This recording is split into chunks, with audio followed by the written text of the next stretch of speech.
Hello అందరికీ, ఈరోజు recipe వచ్చేసి కాకరకాయ కారం అన్నమాట. సో చాలా సింపుల్ వేలో చెప్తాను అండ్ పక్క కొలతలతో చెప్తున్నాను. కంపల్సరీ ట్రై చేయండి, చాలా బాగా నచ్చుతుంది మీకు అందరికీ.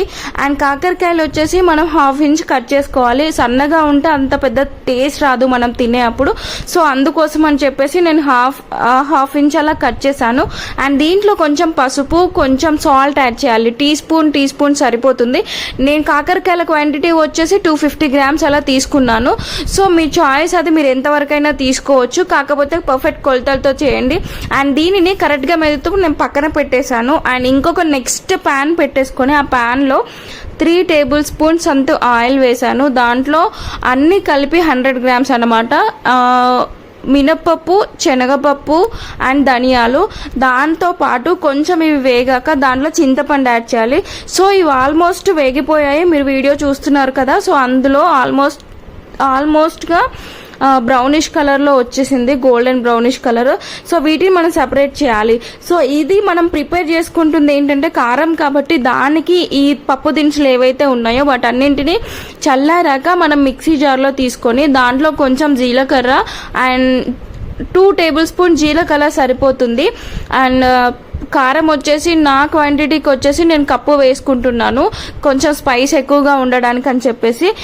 వెల్లుల్లిపాయలు, కొంచెం చింతపండు అండ్ సాల్ట్ టేస్ట్కి తగ్గట్టుగా మీరు యాడ్ చేసుకొని కోర్స్గా మాత్రమే బ్లెండ్ చేయాలి.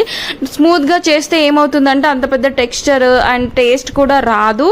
సో ఇలా ఉంటే పంటకి మంచిగా తగులుతుంది. అండ్ ఇందాక మనం సపరేట్ చేసి పెట్టుకున్నాం కదా, ఆ మ్యారినేట్ ఏదైతే చేసి పెట్టామో కాకరకాయలు, ఆ కాకరకాయల నుంచి వాటర్ అంతా పిండేస్తున్నాను. సపరేట్ చేయడం వల్ల ఏమవుతుందంటే ఆ చేదు, కాకరకాయలలో చేదు ఏదైతే ఉంటుందో అది సపరేట్ అయిపోతుంది.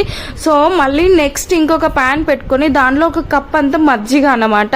మరీ లూజ్గా లేదు, మరీ టైట్గా లేకుండా మజ్జిగ అండ్ కాకరకాయలు దాంట్లో వేసి ఆ వాటర్ మజ్జిగ ఏదైతే ఉందో కాకరకాయలు మొత్తం అబ్జర్వ్ చేసుకునేంతసేపు అలాగే ఉంచాలి. సో ఇప్పుడు చూస్తున్నారు కదా వీడియో, నేను ఆల్మోస్ట్ అవి డ్రై అయిపోయినాయి. సో అందుకోసం అని చెప్పేసి ఆయిల్లో అదే మనం ఇందాక మనం పప్పులు ఏవైతే వేయించుకున్నామో అదే ఆయిల్లో వేసాను.